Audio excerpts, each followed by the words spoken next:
Hey there, and welcome to episode number 2 of the Quick and Dirty Show, the place to be for cooking tips, weight loss strategies, and mouth-watering inspiration. Today we are talking about maple syrup versus sugar and how you can use less sugar in your recipes by swapping them out, by substituting where it calls for regular sugar and substituting it for maple syrup. Since Marx is always the one in the kitchen, he's actually going to be the one talking to you and telling you what to do.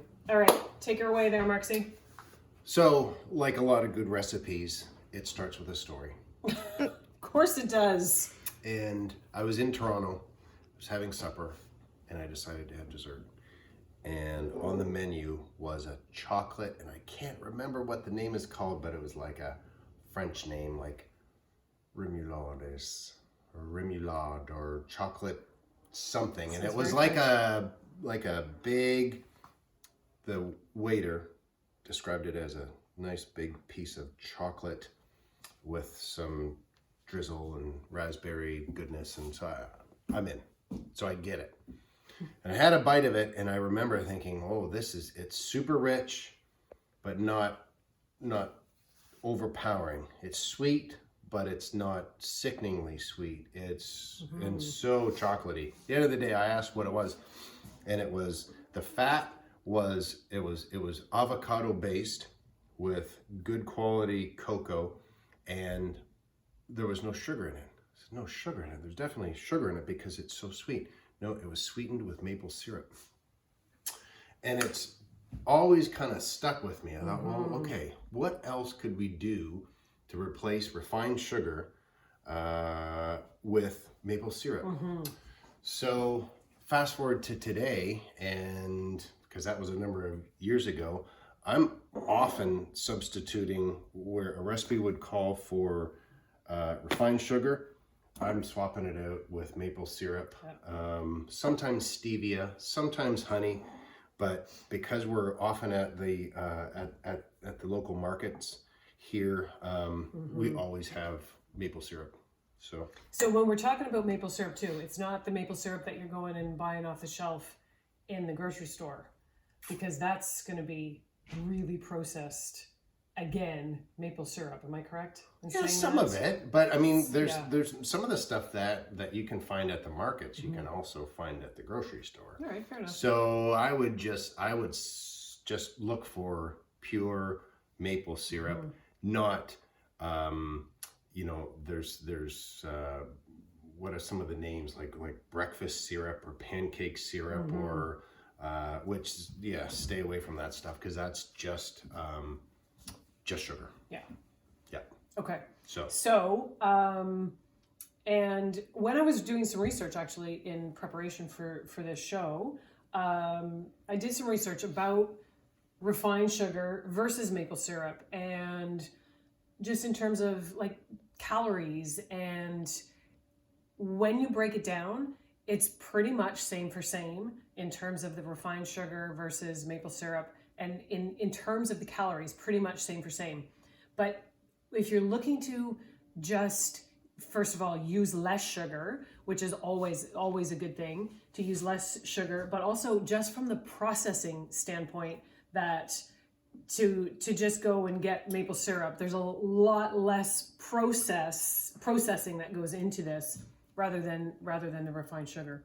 So, okay, tell me, give me some real life examples as to what you would do and how you would substitute both of them.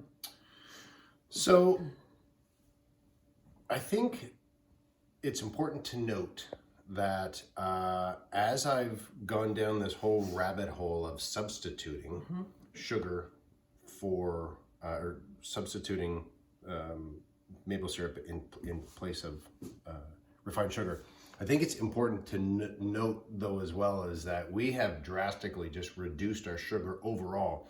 And I think that over time, what's happened is that everyone in this house, our threshold or our tolerance or what we anticipate or expect in in a muffin or a smoothie or a banana bread even. When we are, what used to be really sweet is probably less sweet now because we've kind of adjusted to it. So spoiler alert, we are just using less overall sugar, whether it comes in the form or sweetness overall, let's say that, less sweet, whether it comes in the form of sugar or maple syrup. So in answer to your question though, like where would I use it? It starts with the kids with smoothies. If we do smoothies in the morning, sometimes to just kind of sweeten it up a little bit, tablespoon of maple syrup in a smoothie with some oat milk and yogurt and some fresh fruit or banana or some frozen strawberries, whatever the case is. It adds a nice little smooth little sweet to it. I mean, but again, banana bread, I will not use sugar now at all. So when the recipe calls for, I don't know how much sugar a recipe would call for in banana bread, but let's call it 3/4 cup. Okay. I don't know. Let's call it that. So you would absolutely put zero sugar, like sugar. Yep. And then how much would you put of maple syrup? Like, would you do same for same if it calls for 3/4? Like, what would you do? I would still ratchet it back a little bit. So use your example. If it was 3/4 cup of sugar, I would pull it back and do probably a 1/2 cup of maple syrup, and just start with that. Adjust. Yes. Maybe at first you do same for same. I said do. Did you say do? I just said do. 3/4 cup. Maybe you substitute it for full up, so it's same for same. And the next time that you do it, pull it back a little bit and see how much or how little you can get away with. You are going to hit a point, obviously, where it's like, it's not really tasting. But, do you know what happened yesterday? I know. I wanted to do this. Can I do it? Let me grab it. Okay. Let me grab it. So yesterday the kids come and they say, and a friend from across the street comes over and they say, look, we want to bake a cake. All right, well, have at it. So there's only one eye. We leave them alone in the kitchen, and because there's no white flour in our kitchen, they had to use a combination of whole wheat and spelt, and there wasn't any really sugar left, so they had to cut that back. So just a second, let me interrupt here. So the recipe, and Juliet, who is our videographer today, she can chime in if she would like. So the recipe called for 1.25 cups, right? 1.25 cups of sugar. Yeah. And we didn't even have a cup of sugar. So it was about 3/4 cup, and that's all they used. The girls wanted to substitute icing sugar and put icing sugar in this. You know what? I don't think we need it. And Marx wasn't here, so I was making the decisions. Sometimes it's never a good thing when I make the cooking decisions. However, I did.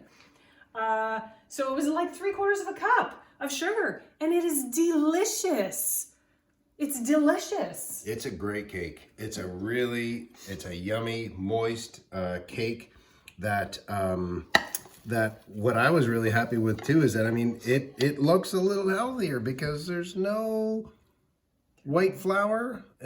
It's whole wheat and spelt, and it doesn't just look healthier. It is healthier, but it tastes, it's awesome. Yeah. You can taste that kind of nuttiness that whole wheat flour brings. So yeah. Anyway, so good. We're not here to talk about flour. We're here to talk about maple syrup.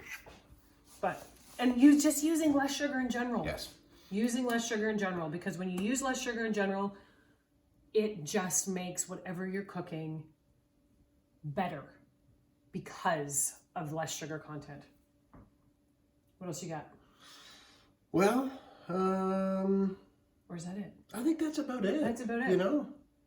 All right. We could probably get onto some other videos and do, we could talk about stevia, and we could talk about uses that you can, honey and all the great things that come with honey, but maybe for now, because did you call me honey? But let's leave it there. All right. Thank you so much for watching today's show. And if you haven't already, please subscribe to our YouTube channel and leave a comment. And also make sure that you head over to natandmarx.ca and sign up for our free course. And you can also check out some recipes. natandmarx.ca/recipes. Go check it out and enjoy.